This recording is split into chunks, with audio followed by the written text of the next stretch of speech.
A pleasant day to everyone. Welcome to the last topic, yay, for the semester of your Indigenous Creative Crafts.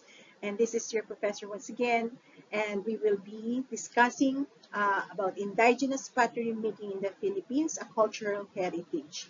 This will also include topics or information about ceramics history.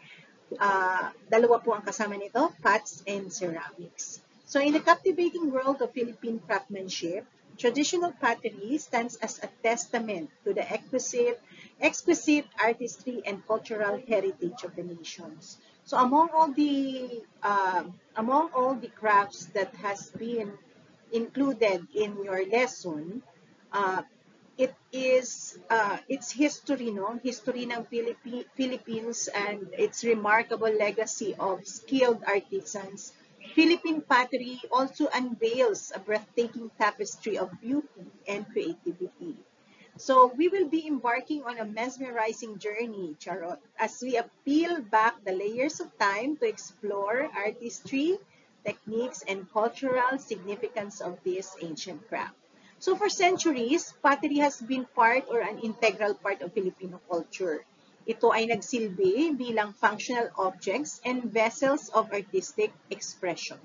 From the rugged mountains of the Cordillera region, no? Ang yaman-yaman talaga ng craftsmanship ng Cordillera region, to the sun-kissed islands of Visayas and Mindanao, each region of the Philippines boasts of unique pottery, traditions, and style. So dito natin makikita that the art of pottery reflects the diverse landscapes, the rich cultural tapestry, and the deep connection to nature that define the Filipino identity.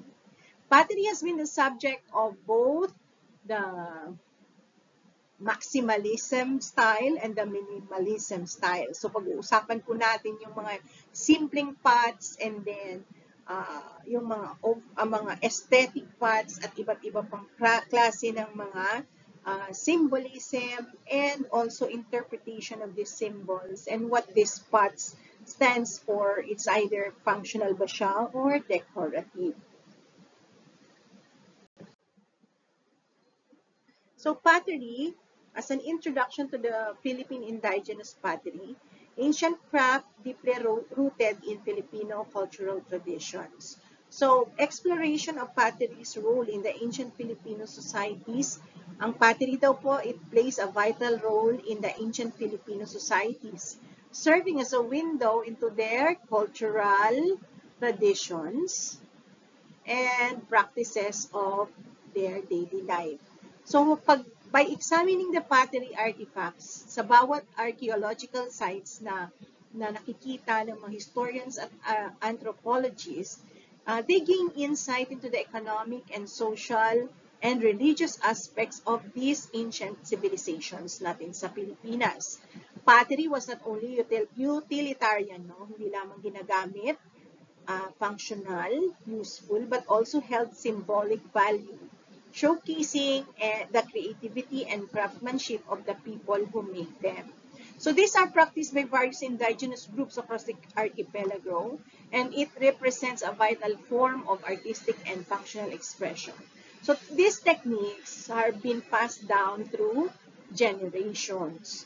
Indigenous pottery traditions in the Philippines are diverse, iba-iba, reflecting the rich cultural tapestry or ng pagkakaiba-iba ng bawat ethnic groups. So each community has developed its own unique pottery techniques, design, and aesthetics, often passed down to generations. And these pottery traditions are always intertwined with cultural practices, rituals, and beliefs.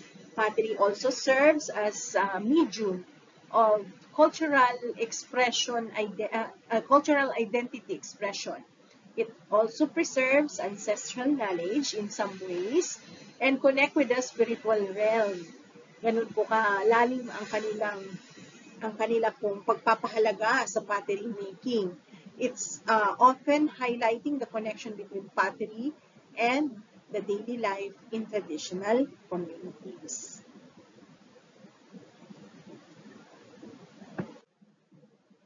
Okay, ito po yung mga example po ng pictures na nakuha namin sa National Museum when visited. And these are burial pots. Okay? Ito yung napakalaki na yan.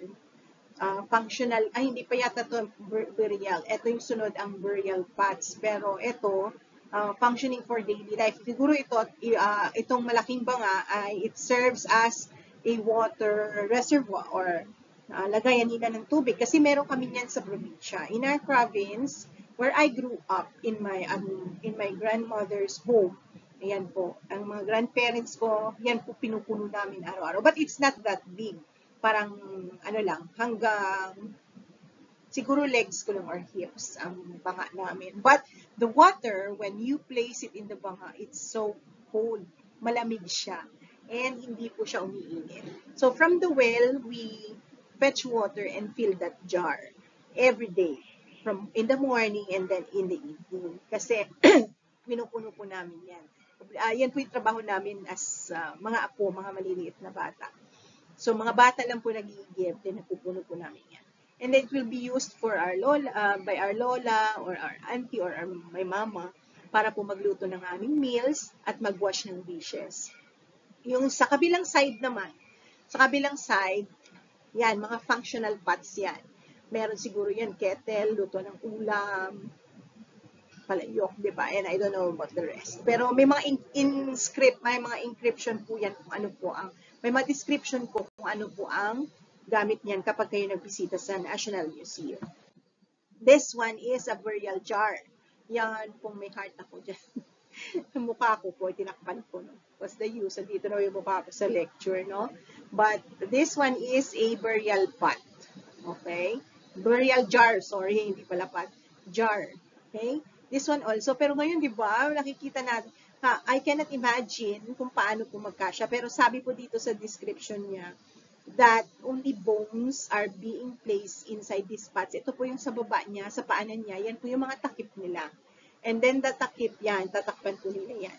May isa po diyang part ng museum na puno po yung isa. Parang meron silang diorama of how they found those burial jars. And nakita nila sa isang kuweba. Okay, in Palawan. And these are examples, no? So, early origins, pottery making began in the Philippines by 3000 BC or before Christ, with early communities using clay to create functional vessels. Yung iba nito, ito actually, para siyang marmol, but the red one with me on the photo is actually clay. Yan. These early pots were used for various purposes. Tulad ng yung isang picture kanina, includes cooking, storing food, and water. And this one naman, ceremonial rituals, like burial jars. Okay? Now, next one. Bali, ano na yan ha? Hindi yan pinachop-chop. Sabi ko, how will they place the dead person inside the jar? Yun pala, ang ginagawa ay paglipas po ng panahon na tunaw na ang iyong mga laman loob at mga at bones ka na lang, saka kanila ilalagay sa burial jar. Now, historical significance. So, sabi nga, pottery making dating back as long as 3000 to 2000 BCE. Archaeological sites reveal sophisticated ceramic traditions and pottery used for cooking, storage, and ceremonial practices. So, dyan po nakikita natin yung social structures and cultural practices of indigenous communities. Kasi may iba ceramics yung ginagamit, medyo meron siguro sa buhay. Kasi ang mga Chinese traders already came to the Philippines before the Spaniards came. And what happened is that they were able to showcase or barter with the locals their ceramic products. At yan po ay nakapasok dito yung Chinese ceramics. Next one is we're going to talk about major indigenous pottery traditions. So every region has its unique styles and techniques. So dito pinapakita yung Mindanao pottery. Okay?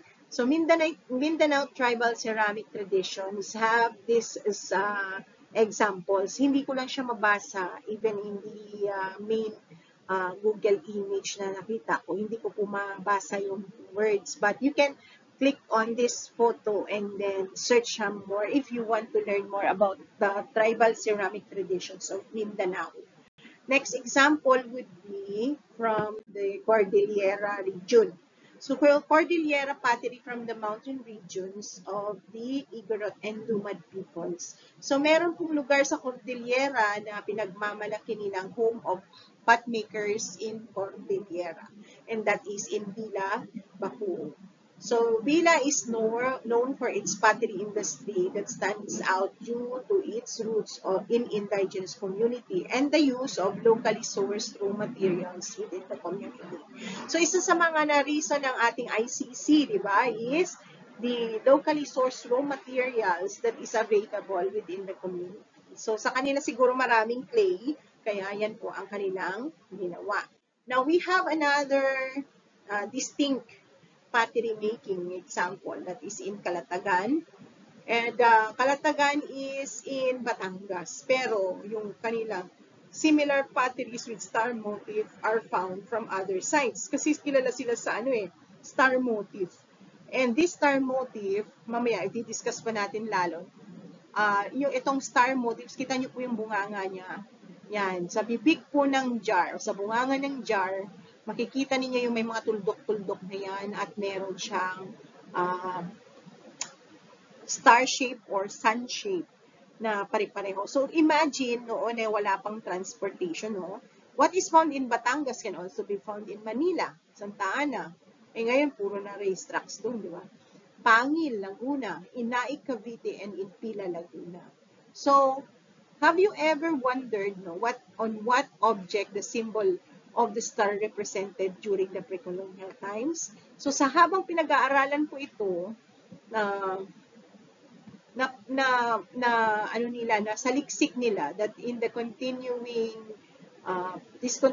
feature in the earthenware pottery with a star motif from Calatagan, Batangas, para sa kanila, dalawa lang ang meaning yan eh. It's either it generally represented as a glyph or a picture of a multi-pointed tips arranged and connected in a circular manner. That is a symbol shared among these many cultures in different places, with its meaning varies depending on the cultural context. It is one of the popular symbols associated with festive or holiday season. So, parang, siya, pang fiesta, kumbaga, pang masayahan. Archaeological excavations of the National Museum in the Philippines in the 15th century burial sites in Calatagan, however, yielded that large numbers of these artifact ceramics were used as grave goods. Kumbaga, nakita sa mga libingan. So, hindi nila maintindihan or this earthenware pottery with incised zigzag design forming a star na kung minsan ay 6, kung minsan ay 9, hindi nila alam kung ito po ba ay para sa pagpipiesta or para sa paglilibing. So yun, kumbaga hindi nila mai-confirm kung alin diyan talagang simbolo, because celestial symbols of our ancestors or indigenous cosmology says that sun and stars represent the kaitaasan or the upper world, and these celestial figures were viewed by various cultures within and beyond the archipelago as important or sacred in relation to their pre-colonial world view and practices in the afterlife, like yung paglilibing, and probably other festivities. So, through our pre-colonial ancestors' ingenuity, ito pong mga symbols na to manifested and persisted in various ethnographic and archaeological objects such as earthenware pottery. So, mga paniniwala nilang ganun ay nagre-reflect lalo na po sa pots na kanila pong dinidesign at ginamit sa panahon nila. Now, Chinese and Spanish colonial influences transform ceramic traditions. Itong pots na to, giniglaze lang nila yan eh. And then also, the porcelain, ang mga clay na to, no? Ang iba ay giniglaze lang. Pero ang iba naman, may pure talagang porcelain. And these Chinese merchants first bought the porcelain, iron, and silk to the Philippines, including the ceramic artifacts from the Song, Yuan, and Ming dynasties. So these ceramics are often buried with the deceased, and many of have been excavated in the various parts of the Philippines. Lalo na po yung mga mayayaman, no, na isinasama nila sa kanilang paglilibing sa kanilang mga ancestors, yung mga precious na mga bagay para sa kanila. So these are examples of ceramics that has been found, no, in the ancient times na na-excavate po na nasa National Museum. So traditional clay sourcing, paano po ba kinokolekta ang clay? So clay are collected from riverbanks and mountain regions. That's why siguro Cordillera is very rich in clay.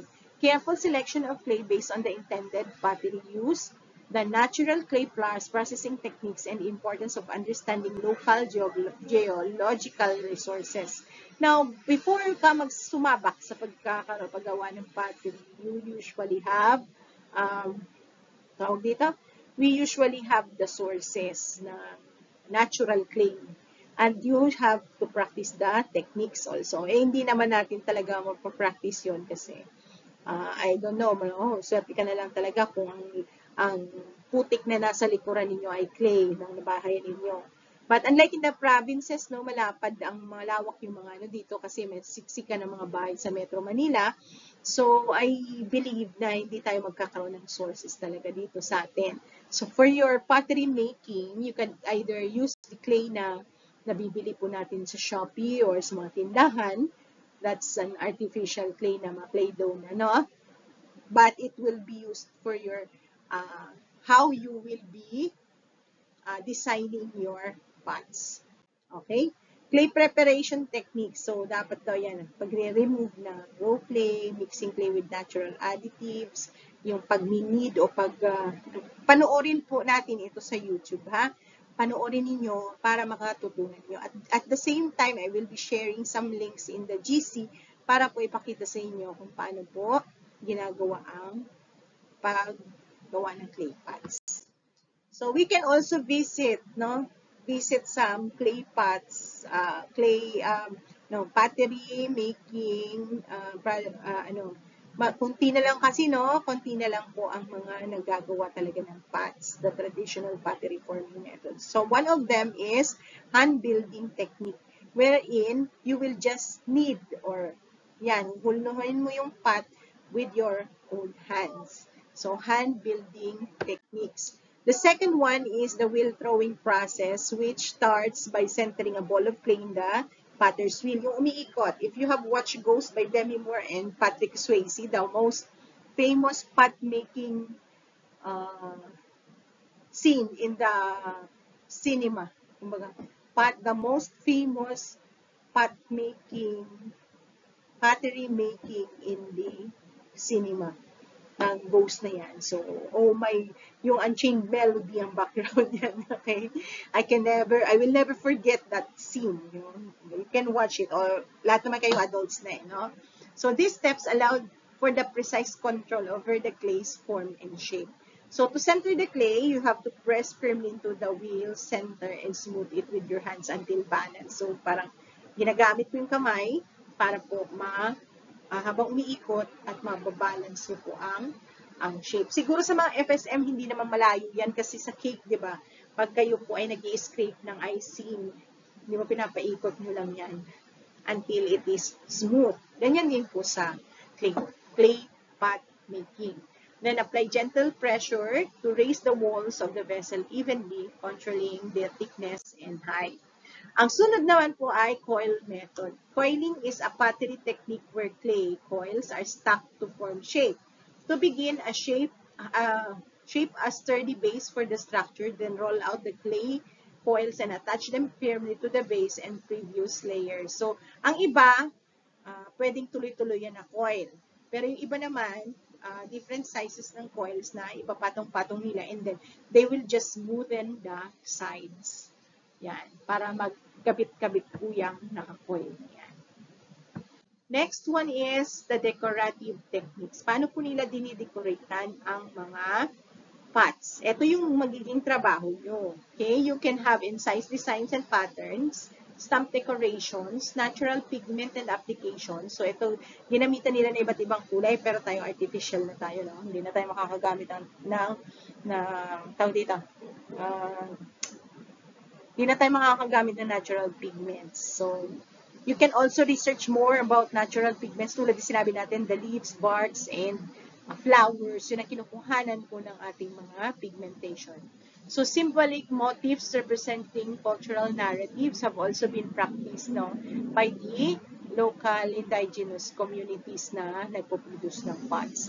Geometric and nature-inspired designs are also used like the following. Yan, dahon. Diba? Ito, ginamitan nila ng gunting. The rest, ito yan. So, meron tayong, pwede nyo i-stamp dyan yung shape na yan.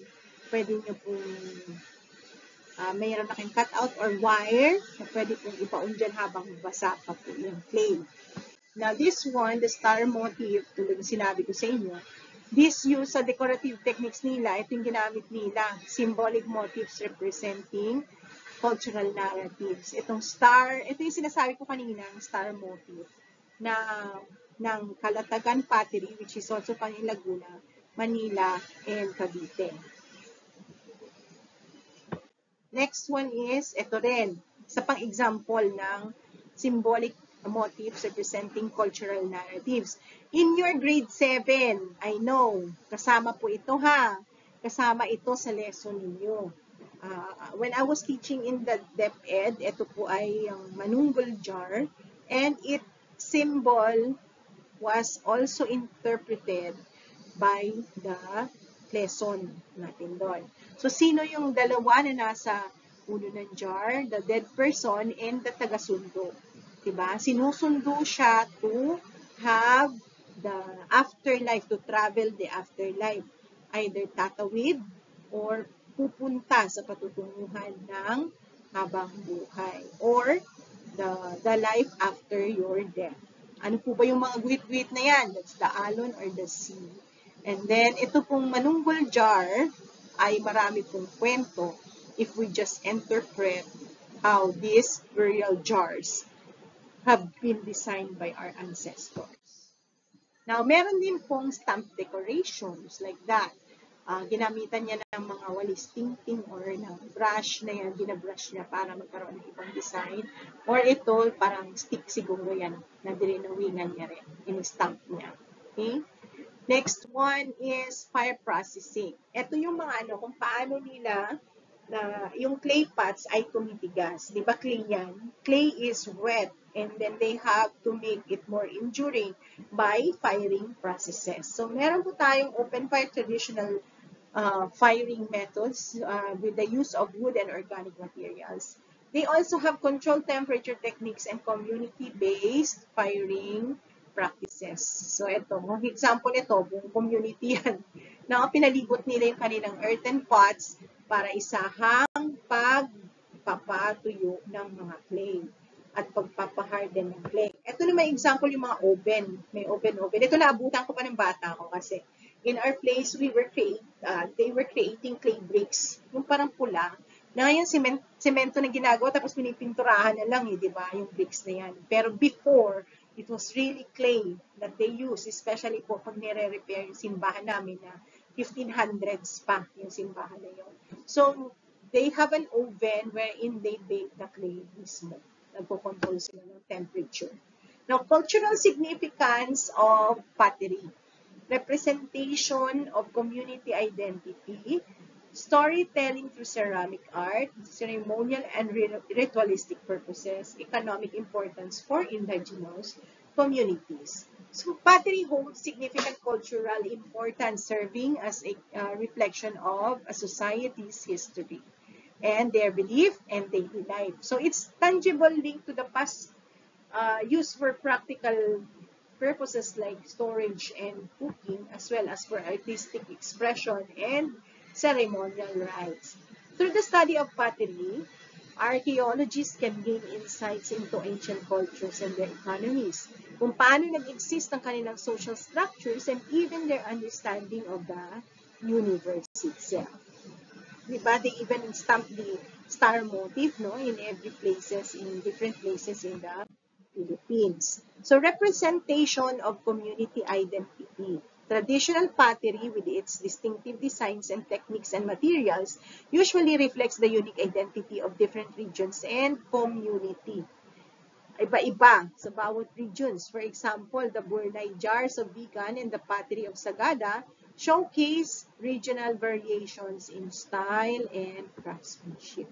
So, pwede nyo pong i-research yan, the Burnay jars. Ito, example yan ng Burnay jars. And the Sagada pottery, magkaiba daw po ang variation nila. Variation in style and craftsmanship.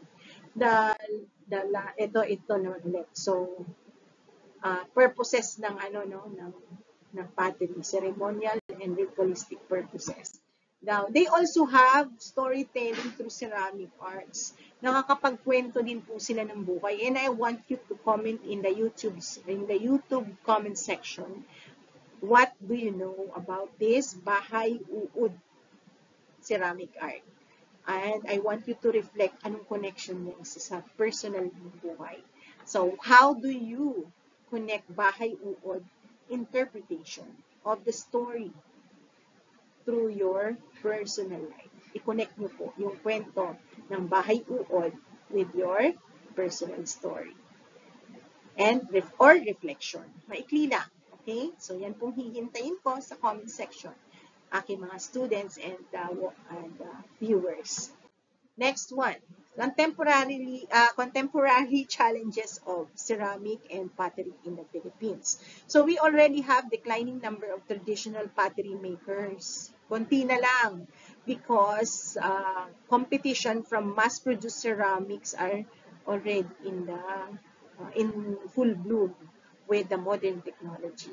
Also, there's the loss of traditional knowledge kasi younger generation tend to opt for different careers. So, there's a need for cultural preservation effort kasi nawawala na po ito ngayon. And also, the preservation and revival efforts of the government also gives us government cultural heritage programs. Nagkakaroon na rin po ng indigenous artisan training workshops, documentation of traditional techniques, and supporting local pottery communities. So, preservation efforts natin, some communities are actively working to preserve their traditional pottery practices by holding festivals and encouraging younger generations to learn the craft. Diba? So, meron kayong mga tour sa mga pottery making na mga traditional pottery. Alam ko kasama yan when you go to Bigan, nung nag-tour kami to Bigan, dinala kami sa isang pottery na lugar wherein they create jars and pots in different sizes. Tapos tinuruan kami and we can even hold the clay while doing kumbaga kami yung gumagawa ng wheel forming, sa wheel throwing, nagagawa po namin ito sa lugar na pinuntahan po namin that showcases pottery making as their livelihood program, training, and providing access to resources. Kasi di ba, ang hirap po maghanap ng resources ng clay, ng machine, hindi na machines, mga traditional method nilang ginagamit. Museums and cultural institutions also are showcasing Mindanao pottery to help them raise awareness and appreciation for these traditions. Makikita niyo po yan sila sa National Museum.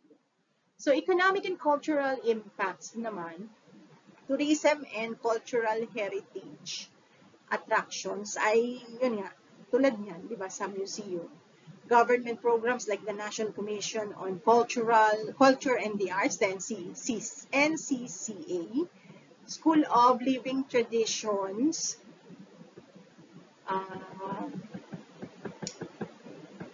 and Gawad sa Manlilikha ng Bayan, Gamaba, provides platforms for indigenous artisans to share their skills and crafts, ensuring that they are not lost to modernization. Also, the documentation, no, later. Kasama na po yan sa mga ginagawang modern adaptations, no, po. Documentation of traditional techniques, ang cultural government cultural agencies natin, like the National Library and Records Management and Archives Office, they usually play a crucial role in preserving and making available important documents and knowledge related to traditional practices.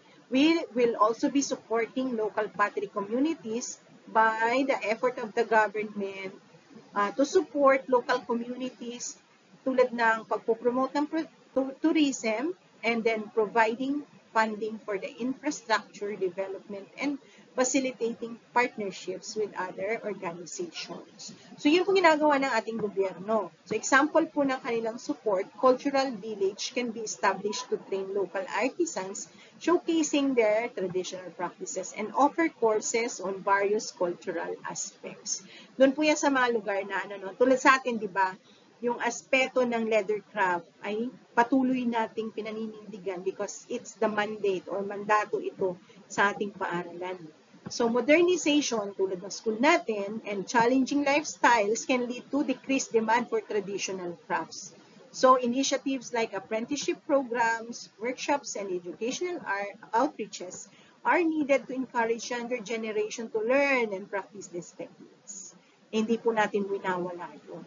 So, katulad din ng ating leather craft industry here in Manila, ay in Marikina, pottery making is also preserved by the government in other places. So, blending traditional techniques with contemporary designs, di ba? Pinapasok natin ngayon siya pilit sa mga modern na mga panahon. So, tulad yan, di ba? Pwede mo siya maging souvenir sa wedding, yan, sa brown and other designs or aesthetic design.